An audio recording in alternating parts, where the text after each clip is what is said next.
Dobar dan. Vidiš, Mira, zdaj nam bo pa gospod Kopač povedal, kako se obleče en tak stol. Tapecira. No, ok, tapecira. Zdaj, ker on je res mojster tega poklica. Tapetnik. Se pravi, to je, bi rekel, polfotelj namenjen za javne objekte in to je zdaj prvi komad. Potem je treba narediti šablone, kako se bo sploh usne rezal, ker ne moš. In šablone se pa naredijo za začetek z kartona, potem, če pa je večja serija, se pa ta oblika lahko prenese na vezano ploščo. In mogoče saj pogledali zdaj, kam bi ta šablona, kam pasala, lahko malo pogledate. Če bosta uganila, evo, to je zdaj v glavnem so to. Evo, bravo, ta žuga. Aha. Tale gre sem. Ta pa ne gre sem. Aha. Vsaka ima svoj namen. Našla. Ker normalno so potem šablone še pobarvane, ampak jaz že vem, kam kakšna paše, tako da ni potrebno. Ta je tukaj noter. To je sedež, pa malo večje, kakor šiv vzame, da se potem zašije, da not paše, zato gre zdaj bolj kartonov. To je hrbet zadaj, če pogledate tam. Ta je tukajle, samo je potem še podaljšana. To je pa potlej za tukaj spredaj, pa za not. Se pravi, kdo vam pa naredi tele šablone oziroma mere za šablone? Ja, prvo je treba osnovo fotelj narediti. Ogrodje naredi mizar, potem se dajo vzmeti pa pena, pa tako naprej. Do pene se mora narediti, potem se pa zmer, po peni se pa potem to zmer. Če pogledamo, recimo, tole, kakor vzame, plus šiv se dodane. Kaj pa imate zdaj, kar tlele konkretno vidim, da imate... No, se ravno zdaj bi mogoče zdaj pogledali, da te šablone imamo. Zdaj bi pa mogli iz tega ukrojiti za en nov fotelj. To se pravi, zdaj vzamemo te šablone in jih bomo gor polagali, da bomo tole zrezali. Vemo pa, da rabimo to eno, zunanjo rabimo tukajle potem dve, a ne? Notranjo pa zunanjo, to je eno, sedež en, pa tele okrog. In to je zdaj, to je goveje usne, raznih kvalitet cenovnih razredov. To je, bi rekel, en dost srednji razred, se pogleda normalno, jaz potem usne obrnem takole, da ima vrat gor, se malo stegne, čist stegnen, pa še dajmo tja na ono stran. In se prvo, kar je, ker to je naraven material in ima vsak usne ene napake določene, ker je žival pa zunaj zvide.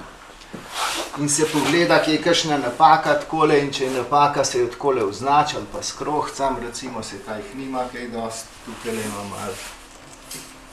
Aha, zato da pol recimo teh napak ni nastalo, ne? Da ne bi ta šablona ravno gor prišla na viden del, ne. Se pravi, je pol v bistvu zelo pomemben, kakšen material dobite na začetku. Ja, to je vsekakor, ker moraš vzeti prvo klaso, kjer ima zelo malo napak, ne. Oni že samo kožo sortirajo in dajo recimo za prvo klaso z malo napakam, kjer je pa druga, tretja klasa, pa to lahko napake toliko zbrusijo, da vse zginejo, ampak to ravno površnico on to zbrusi in ni več tisto prav. No, če primerjamo oba poklica, za kateri izobražuje šola, mislim, da je tapetniški poklic torej bolj miren poklic, ni tako fizično naporen in pa seveda, če imajo bodoči dijaki, bodoči delavci potem tudi smisel za podjetništvo, mislim, da je vložek v ta poklic veliko manjši, kot pa v nek drug poklic, ne. Ker mislim, da nekaj strojev, osnovnih strojev, ki jih je treba imeti, je za poklic veliko lažje nabaviti, kot pa za lesarstvo.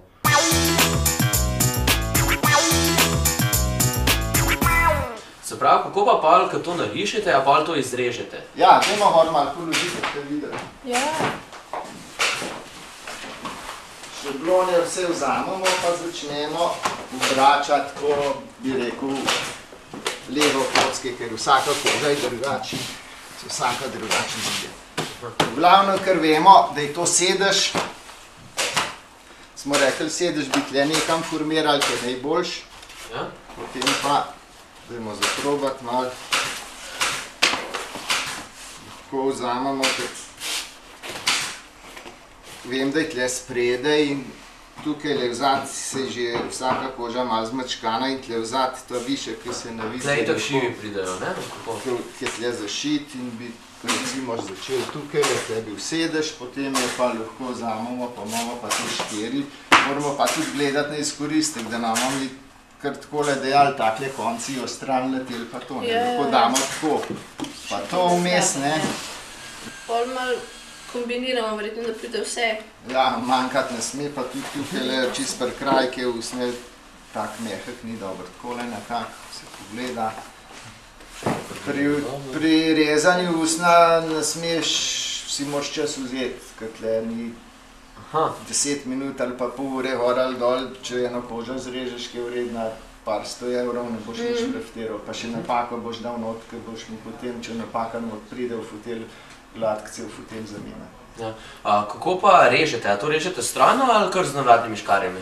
Ja, to v glavnem se reže, kako sem prej rekel, če mi takole krojimo s kredo, kako smo tukaj le imeli, se zariše ob šabloni in se potem reže škarjam po risu. Če pa delamo... Če je pa recimo imamo šablone, ker je to že šablona poštudirana, pa za večje količine, ki je lahko šablona iz plastike ali pa iz vezane plošče ali pa tudi iz kakšne ključevine, je pa poseben nož in se direktno obrezuje, tisti je veliko hitrejš, imaš posebne, tukaj je posebno rokovico, ki držiš, če nož skozi ti. Sam je laufa okoli zub, to.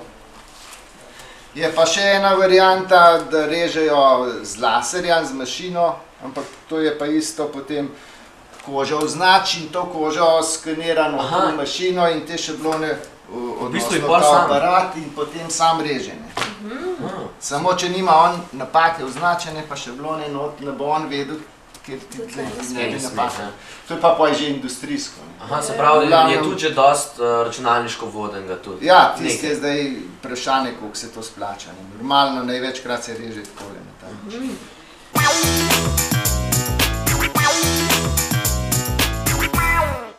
Z uveljavitvijo kmetijske mehanizacije in avtoprevozništva so konji postali skoraj nepomembni in prav tako tudi sedlarji, ki so se preusmerili v tapetništvo, torbarstvo, galanterijo in podobno.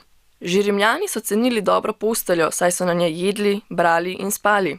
Sedenje na stolih je postalo bolj priljubljeno šele v 16. stoletju in še tole med premožnejšimi. Včasih, ko še niso poznali množice umetnih vlaken, so tako namesto pene uporabljali kar plast mehu in močvirske trave, čez katero so napeli konjsko usnje, se pokrili živalsko kožo in že so dobili ležišče, ki je bilo neprimerljivo udobneje od golih tal.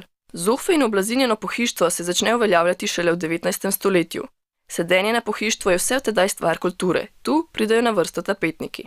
Še naši stari starši so spali na senu, ličkanju in žimnicah, danes pa imamo široko in pestro ponudbo vseh vrst ležišč, ki so ročno izdelani. To delo pa je seveda mojstrovina tapetnikov. Tako kot obstajajo modni trendi v oblačenju, tako so svoje mesto našli tudi pohištveni trendi. Ustvarjalci navdihe iščejo v preteklih obdobjih ali pa se spomnijo kaj novega, nenavadnega. Dobiti idejo, že prav, kdo pa bo izrisan izdelek naredil? Tapetnik seveda.